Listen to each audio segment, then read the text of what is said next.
And researchers in Europe have discovered more than 60,000 miles of roads built by the Romans.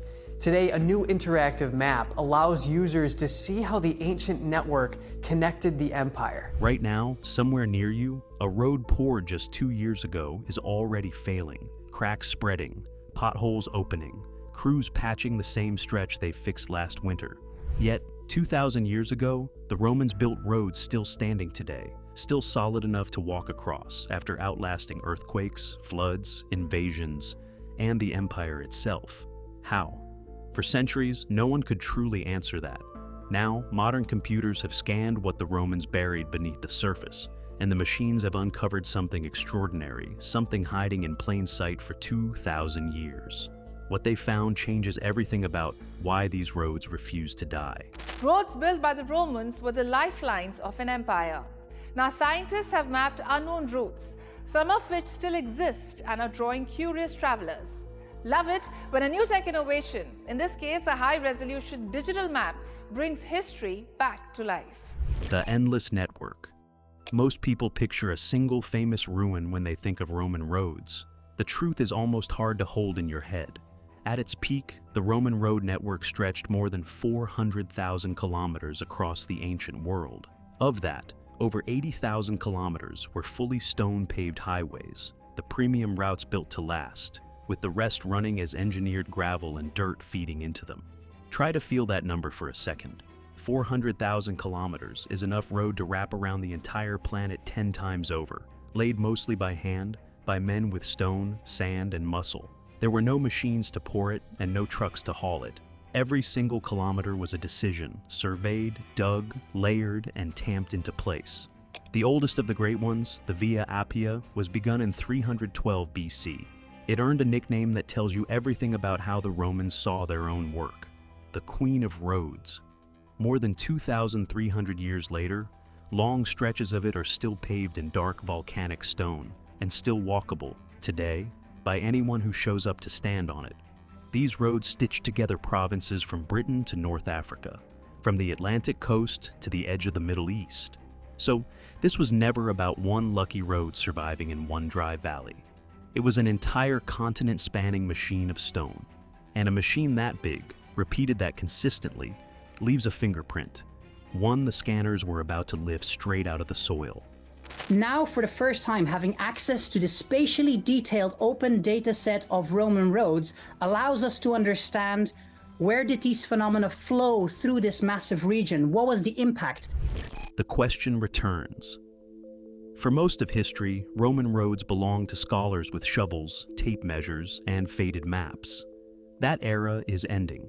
Today, the same roads are being read by digital terrain models that map the ground to the centimeter, by satellite and aerial imagery, by mapping software that can trace how a route flows across a landscape, and increasingly by machine learning systems trained to recognize the faint ghost of a road no human eye would ever catch.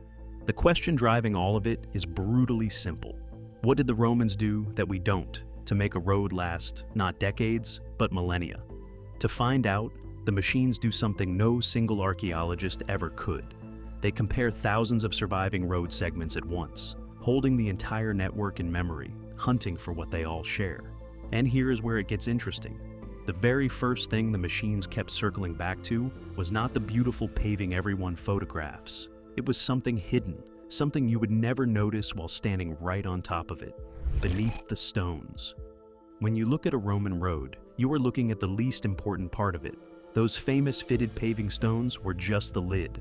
The real engineering was buried underneath, and on the major roads it was built in deliberate layers. At the bottom sat the statumen, a foundation of large flat stones anchoring the whole structure into firm ground. Above it went the rudus, a thick bound layer of crushed stone and rubble. Above that came the nucleus, finer and heavily compacted, forming a smooth, stable bed. Only then, at the very top, came the surface the traveler actually touched.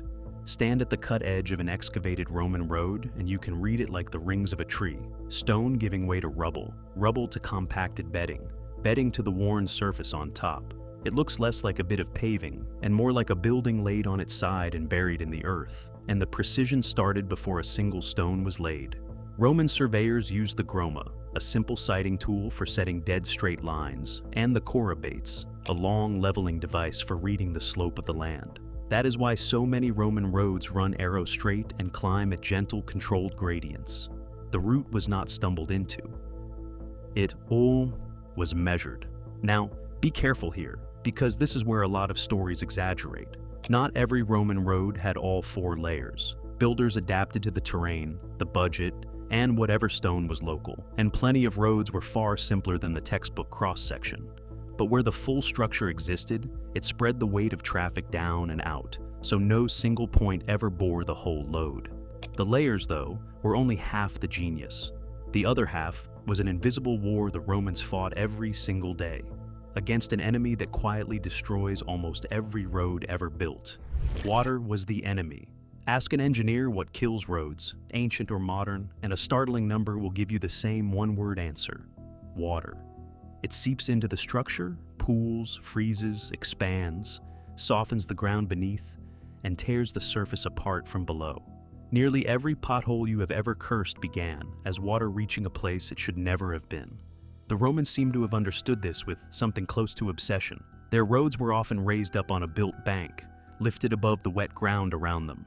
The surface was crowned, curved slightly higher in the middle, so rain ran off the sides instead of sitting on top. And along the edges ran drainage ditches, waiting to carry that water away before it could ever soak in and rot the core. If the idea of an empire quietly out-engineering us 2,000 years ago is the kind of thing that keeps you up at night, do this now while you are thinking about it. Subscribe. This channel exists to chase exactly these buried mysteries, and the next one is already waiting. Now, back to the water, because this is where the machines re-enter the story. When the scanners swept across surviving roads, they saw this same obsession with drainage repeated again and again and again, in places separated by entire countries and centuries. And that repetition, that eerie sameness, was the loose thread the machines finally started to pull. The pattern emerges. This is where the modern tools fully earn their place in the title.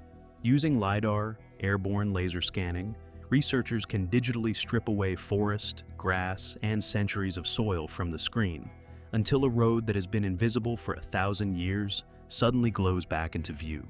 In England, that technique has traced lost Roman routes straight across the countryside, segments no one had walked in living memory, reappearing line by line on the display. Watch it happen on a screen, and it feels close to magic. The canopy fades, the undergrowth lifts away, the soil thins to nothing, and there, pressed into the bare earth, a perfectly straight line no living person has ever seen runs off toward the horizon. A road raised from the dead by light.